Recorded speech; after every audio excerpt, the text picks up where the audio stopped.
En el sofocante verano del año 1518, cuando el sol abrasaba las calles empedradas y el calor se espesaba como una niebla sofocante, una extraña aflicción se apoderó de la ciudad de Estrasburgo. Una mujer, Frau Trofea, de quien poco se sabía más allá de su nombre y su labor como costurera, se lanzó a bailar en las calles con un frenesí inexplicable. Sus movimientos, al principio torpes y erráticos, pronto se transformaron en una danza frenética, un torbellino de faldas y brazos que desafiaba la lógica y la razón. Días y noches sin descanso, sus pies se movían al ritmo de un tambor invisible que solo ella podía escuchar. Su rostro, pálido y demacrado por el insomnio y el esfuerzo, reflejaba una mezcla de éxtasis y terror. Algunos la veían como una poseída víctima de un maleficio diabólico, mientras que otros murmuraban que era un castigo divino por los pecados de la ciudad. El sudor perlaba su frente mientras sus pies golpeaban el suelo con un ritmo trepidante. Sus ropas, empapadas en sudor y polvo, se adherían a su cuerpo como una segunda piel. 100 horas de un baile frenético que la consumía por completo fueron suficientes para que Frau sucumbiera. Hace un buen tiempo que quería hablar sobre este tema, que parece salido de una película de ciencia ficción. Es así como semana a semana te invito a que te pongas cómodo, apagues las luces y te prepares muy bien, porque en esta ocasión te presento Epidemia de baile, la historia más extraña de la Edad Media. Bienvenidos. Un escalofrío inexplicable recorrió a Frau Trofea. No había música ni celebración, ni siquiera un atisbo de alegría. Sin embargo, su cuerpo se sacudía en un espasmo incontrolable, sus pies golpeando el suelo con un ritmo frenético que parecía emanar de las profundidades de la tierra. Durante días y noches la danza la consumió. Una marioneta en manos de un titiritero invisible. Su figura se movía con una energía sobrenatural, sus ojos vidriosos sin ver a nadie más que a sí misma en el torbellino autoimpuesto. Como una plaga maldita, la macabra compulsión se extendió. Uno a uno los habitantes de la ciudad se unieron a la danza, sus cuerpos contorsionándose en un espeluznante eco de Frau Trofea. Al cabo de un mes, la ciudad entera pulsaba con un ritmo macabro. 400 almas atrapadas en un trance colectivo que desafiaba toda lógica y comprensión. El macabro baile no solo era una aflicción física, sino también un presagio de muerte. El agotamiento extremo, los derrames cerebrales y los infartos cobraban un precio aterrador. Cada semana alrededor de 15 personas sucumbían a la danza macabra. El hedor a sudor y la cacofonía de jadeos y gemidos creaban una atmósfera dantesca, mientras que los cuerpos exhaustos se tambaleaban al borde del colapso. Para finales de diciembre, la cifra de muertos superaba los 300, dejando un rastro de dolor y luto en la ciudad. La pregunta que atormentaba a todos era ¿por qué no podían parar de bailar? 5 siglos después, el enigma sigue sin respuesta definitiva. Algunas teorías apuntan a una enfermedad contagiosa, una histeria colectiva o incluso un castigo divino. Sin embargo, ninguna de estas explicaciones ha logrado satisfacer por completo la sed del conocimiento y la necesidad de comprender este capítulo oscuro de la historia. No hay duda que la epidemia del baile o plaga de la danza de 1518 fue un evento real. Historiadores y científicos coinciden en que este macabro episodio que azotó la ciudad de Estrasburgo no es un mito ni una leyenda. Lo que sigue siendo un misterio sin resolver son las razones detrás de este fenómeno tan peculiar. Los médicos de la época, desconcertados por la naturaleza de la aflicción, observaron un síntoma común: un aumento en la temperatura corporal de los afectados. Curiosamente, como principal remedio para la epidemia del baile, se recomendaba mantener la intensidad de los movimientos. La lógica detrás de esta prescripción era que la actividad física ayudaría a eliminar las toxinas del cuerpo y a restaurar el equilibrio natural. Sin embargo, esta práctica no solo era ineficaz, sino que también podía ser peligrosa. El baile frenético durante largos periodos de tiempo podría llevar al agotamiento extremo, la deshidratación e incluso la muerte. Se estima que como consecuencia de la epidemia del baile, alrededor de 400 personas perdieron la vida. Las teorías sobre la causa de la epidemia del baile son variadas. Algunos expertos apuntan a una enfermedad contagiosa, mientras que otros sugieren que se pudo tratar de un brote de histeria colectiva o incluso un envenenamiento accidental. Sin embargo, hasta la fecha no existe una respuesta definitiva que satisfaga todas las interrogantes. Recuerdo el terror en los ojos de mi madre mientras bailaba sin parar, sus ropas empapadas en sudor y su rostro pálido por el agotamiento, relató un joven con voz temblorosa. Le supliqué que se detuviera, pero era como si una fuerza invisible la controlara. Sus ojos brillaban con una intensidad febril y sus labios murmuraban palabras incoherentes. La epidemia del baile del año 1518 no solo fue un fenómeno social, sino también un evento político y religioso. Las autoridades gubernamentales, desconcertadas por la naturaleza de la aflicción y temiendo un levantamiento popular, buscaron controlar la situación a través de la creación de salones de baile. En estos espacios se proporcionaba música y profesores para mantener a los danzantes en movimiento. La lógica detrás de esta medida era que toda la actividad física ayudaría a disipar la tensión y a canalizar la energía de los afectados. Sin embargo, esta práctica no solo era controvertida, sino que también podía ser peligrosa para la salud de los participantes. La Iglesia, por su parte, vio en la epidemia del baile una señal de la decadencia moral de la sociedad.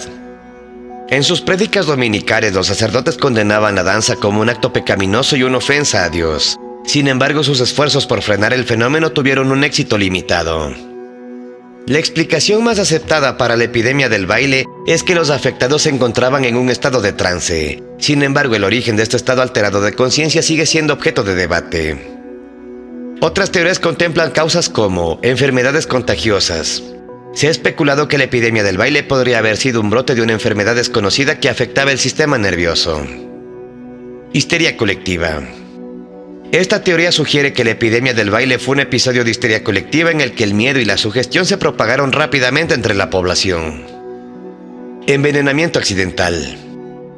Algunos investigadores han planteado la posibilidad de que la epidemia del baile haya sido causada por un envenenamiento accidental con alguna sustancia presente en el agua o en los alimentos.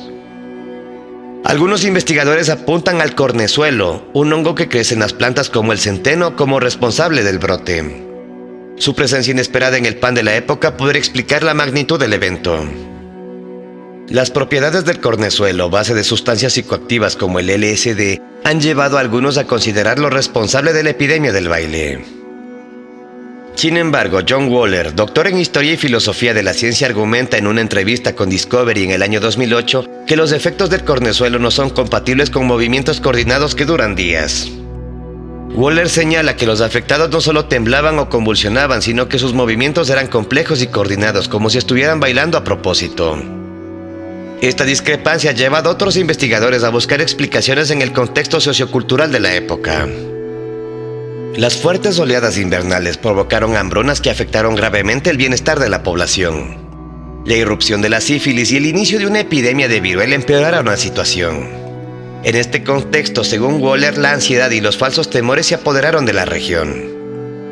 Esta confluencia de factores, incluyendo el hambre, las enfermedades y el miedo, podrían haber creado las condiciones para que la epidemia del baile se produjera. El trance y los movimientos coordinados podrían ser una forma de expresión del trauma y la desesperación colectiva. Cabe destacar que esta solo es una de las muchas hipótesis que se han barajado para explicar la epidemia del baile. La causa sigue siendo un misterio hasta la fecha. El temor a la ira de San Vito también figura entre las posibles causas del pánico. San Vito de Lucrania era un apóstol siciliano al que se le atribuía el poder de curar la epilepsia. Un rito popular de la época sostiene que si se le ofendía, el santo podía enviar plagas de danzas compulsivas como castigo. John Waller argumenta que esta creencia pudo haber generado una angustia colectiva que se manifestó como una enfermedad psicógena masiva. Esta teoría sugiere que la epidemia del baile fue un fenómeno social en el que el miedo y la sugestión se propagaron rápidamente entre la población. Otra teoría propone que la epidemia podría haber sido un caso grupal de disinesia, un trastorno que provoca movimientos involuntarios intensos. Esta teoría se basa en la similitud entre los síntomas de la epidemia del baile y los de la disinesia. En la actualidad, la disinesia se asocia con la enfermedad de Huntington, una dolencia neurológica hereditaria. Sin embargo, no hay evidencia concluyente que vincule la epidemia del baile con esta enfermedad en particular.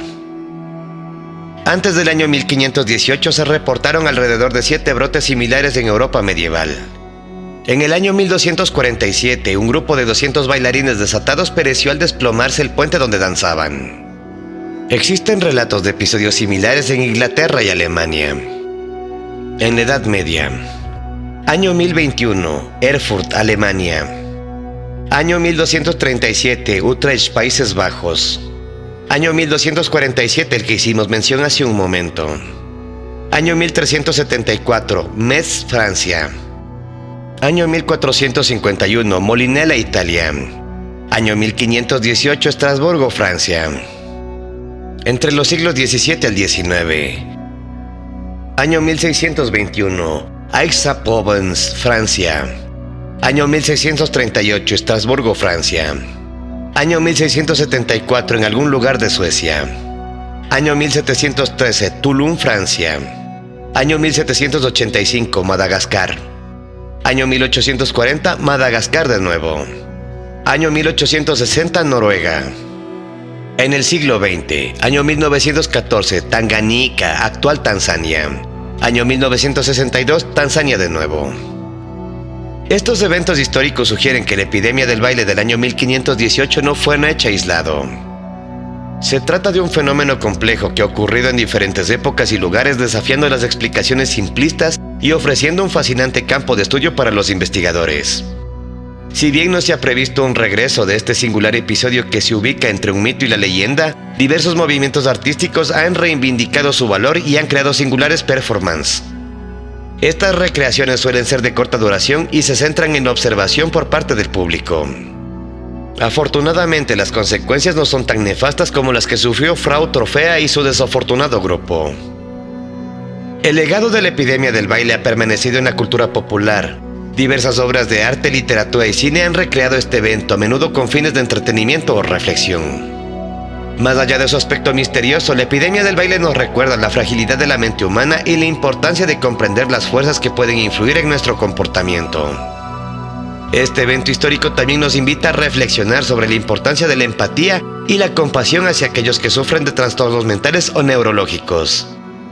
En definitiva, la epidemia del baile sigue siendo un enigma que nos desafía a pensar críticamente y a explorar los límites del conocimiento humano. ¿Y tú qué opinas al respecto? ¿Crees que pueda llegar a repetirse otro incidente como la epidemia del baile en tiempos modernos? Te dejo este cuestionamiento para que lo medites esta noche entre tu conciencia y la almohada.